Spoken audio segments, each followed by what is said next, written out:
Today we are going to make, we're going to frost actually this very simple vanilla cake for Eid, and I'm going to start by beating this whipping cream in a mixer. So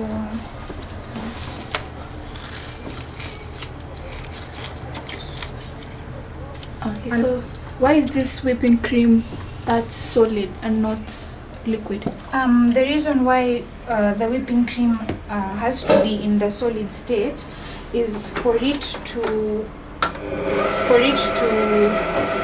become fluffy when you're frosting it, because we don't want to frost whipping cream that's not thick enough. It needs to thicken enough. So we usually store it in the fridge. For this specific one, it's stored in the freezer.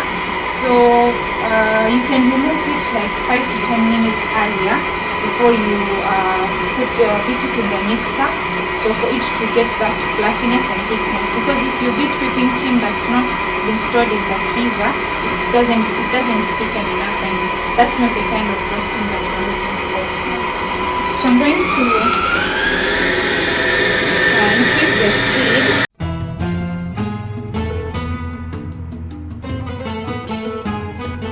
So we're now going to add in the vanilla flavor. It's a 1/4 teaspoon of it. Okay, a 1/4 teaspoon for what measurements of or cups of the whipping cream?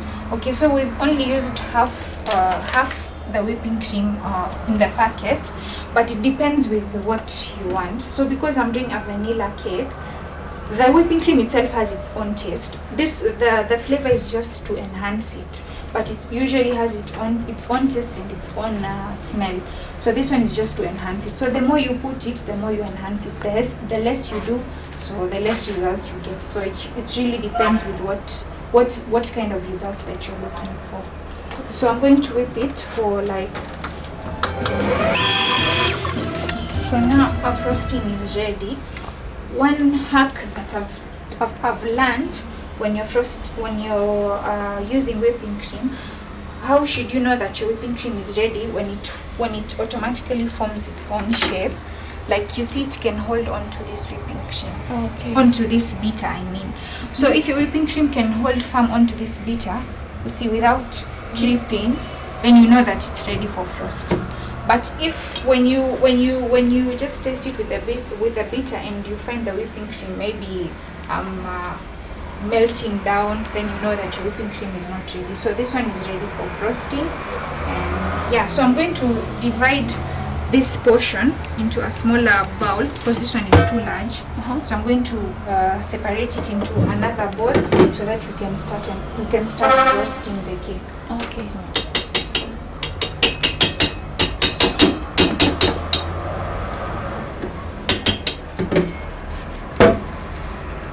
And for us to have this amazing cake that I'm seeing right here, what did you do? What did you mix?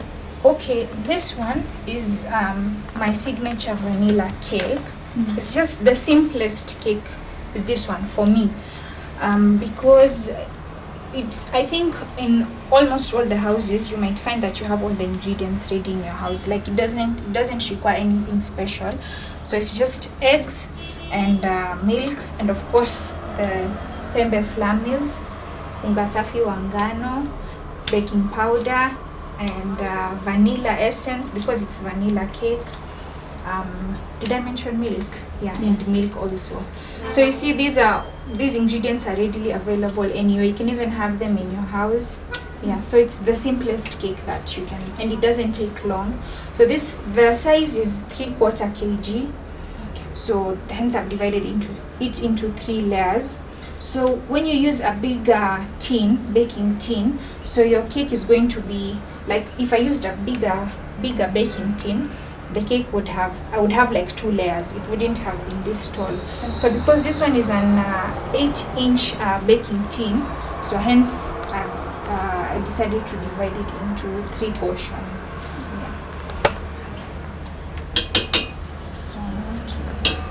Do you need a helping hand?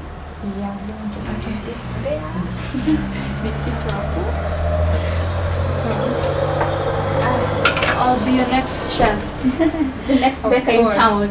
So the reason why I'm dividing it here is this is what we're going to use in between the layers. And as you can see, obviously the cake has crumbs. So when this, we don't want to use this same bowl, because when you use, we call this a spatula. So when you use this, you can't put this here, and because the crumbs will again go in. And when you're decorating with the nozzle, sometimes they might block in the way of the piping bag and the nozzle, so the design would not really come that nice. So hence, when you want to frost in between the layers, you separate the frost. So that's the hack.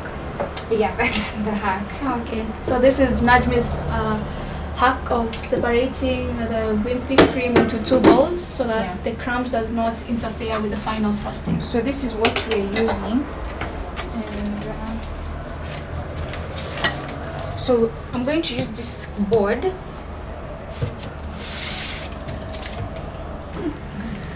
So the first thing we're going to do, I'm going to put just a little bit of the frosting on the board, so that when you attach the cake on the board, like when you're done with it, when you carry it, probably if you're transporting it to some place that is far, or even just carry it from here to there, the cake might flip.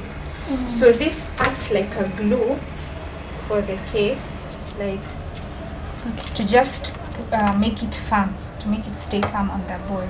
So why did you swap boards? We saw the black board first that has the cakes on top, and now we have gone to white. Okay, the reason why, I personally like presenting my cakes in the white boards, because it's also hygienic. Like you see, when you give it to someone, like they can tell if this is something that's clean, or like I feel white works for me. And also like I'm avoiding carrying the cake and putting it here and you see, because they are fragile, you see, like it can easily break. They're very moist. So when you transport them from here to here to here to here, so this one was just to hold them there, but this is what I'm going to serve the client with. So I'm going to use this. So as you can see, we have these three layers.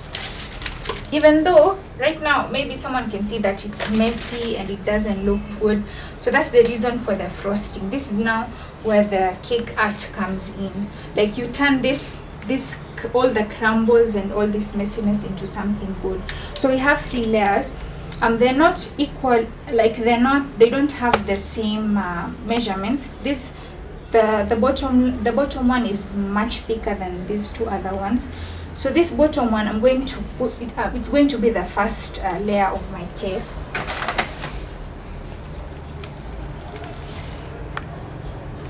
So this was the bottom layer when I put it in the baking tin.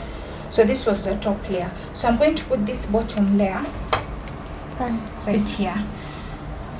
You also have an option. If you want, you can still cut this layer. It depends with the amount of frosting that you want, and basically it depends with yourself. So for me, this works for me. So I'm going to, this layer will stay down. Then the second thing, we're going to use the syrup. So what is in this bowl? You just mentioned it as syrup. So what is it? So this is just basic syrup where you make sugar and water. The ratio is 1:1. The essence of this syrup is to keep the cake moist. The cake is already moist, yes, it's not hard, but this is just to retain that moisture in the cake, and also it definitely adds sweetness to the cake. And you know, the reason and the most important thing, I think the most important thing about the syrup is maybe sometimes, you know, someone might not finish this whole cake, so it might go into the fridge, and sometimes people forget to cover the cakes, and so the syrup retains that moisture. Like if I decide to eat it tomorrow, the day after tomorrow, I'm still going to have the same taste as I had it today. I prefer using this the pastry brush. So you just kind of tap it in like that. Well, it doesn't have to be too much, like the cake doesn't have to be too juicy. So that's what we're going to do for the first layer. Then we now go in with the frosting using a spatula And now the whipping cream. So you can see our whipping cream is still in the same state. So as you whip, you have to make sure that you're not going too deep inside the cake layers, because now you're going to get all the crumbs. You see this? So now when you do that, then you have to go into motion using this turntable. That's the essence of this. So imagine if this turntable was not moving, you had to do the movements, and you might get the cream all over yourself, and it's going to be a messy situation. So that's why the turntable is very important for you to have. So you just move it in a slow motion. Can I change the whipping cream into any other color or into any other flavor? Yes, here you Other can. white? Okay. After obviously frosting, after it's ready from the mixer, now you can add into any other color that you want using we have the food gel colors. We don't use the normal zilendogo like the ones you put in biryani. No, we use the gel colors for using with frostings, because they don't change the taste. It's just the color that changes. So that's it. And if you want to put any other flavor, you can put. You're not limited just to the vanilla flavor. So we're done with the first layer. So we're going to repeat the same cycle as we did in the first one. So I'm gonna take the second one. So you can notice that our cake has been lifted high up a bit. So the more frosting you put, the higher your cake will go. So it depends with the amount of. Some people don't like too much frosting. Some people love this whipped cream. So many people love it because it tastes like ice cream. It's not like haikinaishi. You can eat as much as you want. But for buttercream, personally in my cakes using buttercream, I usually put less in between the layers. Then the outer frosting is when I make sure that I cover the cake. But for this, you can go in with as much frosting as you want. So we're going to use the pastry brush and the syrup again. So it's the same procedure right now? Yeah, the same procedure.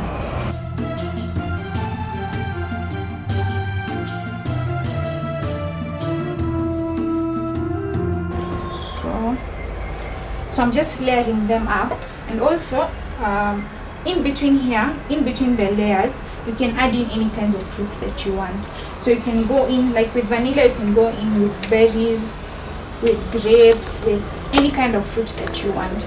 So, but for us, I'm going to top them. We're going to use them at the top with the strawberries instead of in between the layers. So once we're done with that, we take the final layer.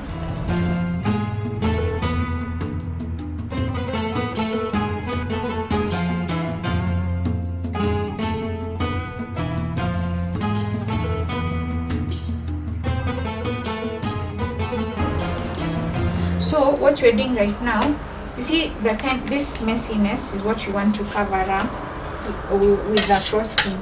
So this is like unafunika aibu, because you don't want to take this cake like this. So only a baker knows what was inside this. This is like a secret. So the person eating it, you might probably not see all this because we've covered. So that's the best part of baking.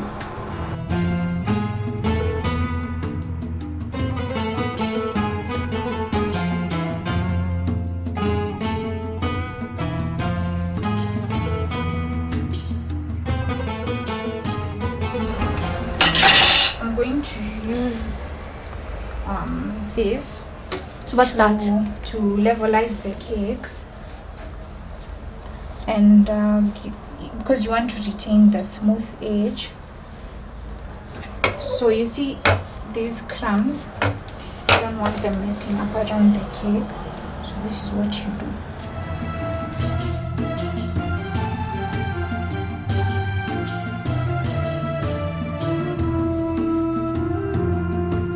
You can still see that we have some spaces here, so we still have to cover that, but before that you have to clean the edges. So you're using a tissue. Can someone else use any other thing apart from the tissue? I think a tissue or a serviette works and well. Not a piece of cloth? No. Like A piece of cloth. A piece of cloth. That is like, a bit. where would that be coming from? You cannot say, let me just do this and. No, like a specific one that is a bit like a towel kind of thing that is moist.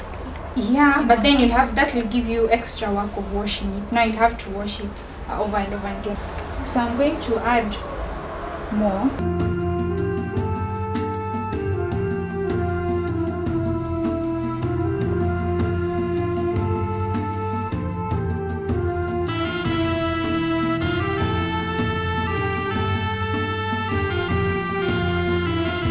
Ukisha bake cake, like lazima uache ipoe, like you leave it out for kama yani at most unaweza yani wewe tu iache ipoe kabisa. It has to completely be cool kabisa, because if you frost it with when the cake is still warm, bado kuna ile the hotness, like if you place your hand you can still feel the warmth. Now when you frost it, the whipping cream water it melt. So I think it's better to just let it cool down completely. And another thing, when you remove your cake from the oven, like you don't just leave it out in the open like that, because yeah, it's going to, maybe unataka haraka, yani maybe you're running out of time and you need it to cool fast. You have to, I normally cover it with a cloth or serviette. If you open the serviette, like it becomes the big one big square. When you cover it on top of the cake, and ile mvuke inatoka, like it comes off well. And because when you leave it out again, the crust, it might form a crust, and the crust might be inaweza kuharden yani. Maybe the cake was soft from before, but now you left it out in the open. Like you see, cakes is like, it's like science. You have to know when you do this itakuwa hivi, when you do this itakuwa there's yani you have to expect something at the end.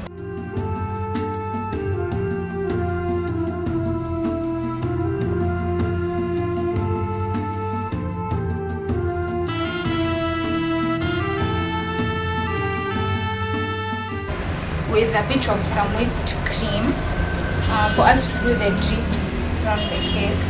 So I'm just heating it in a water bath, but you can use a microwave. So if you have a microwave, you can use one. So I'm just heating it up a bit using a water bath.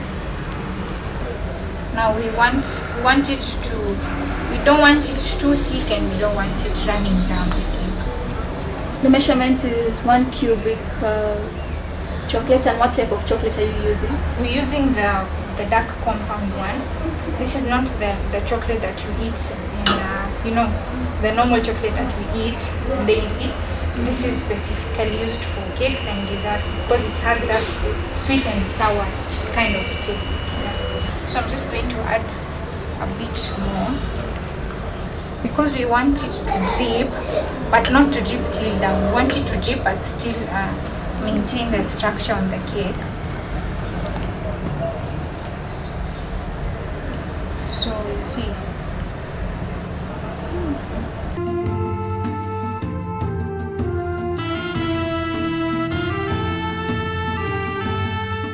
You can't choose the normal cups we have for tea, because not all of them are equivalent to this one. So it's important to get measuring cups.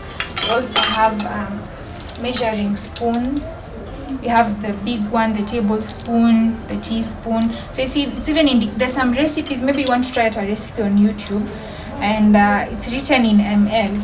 So you see, it also has options for ml and the teaspoon. So yeah, you don't just measure things like from nowhere.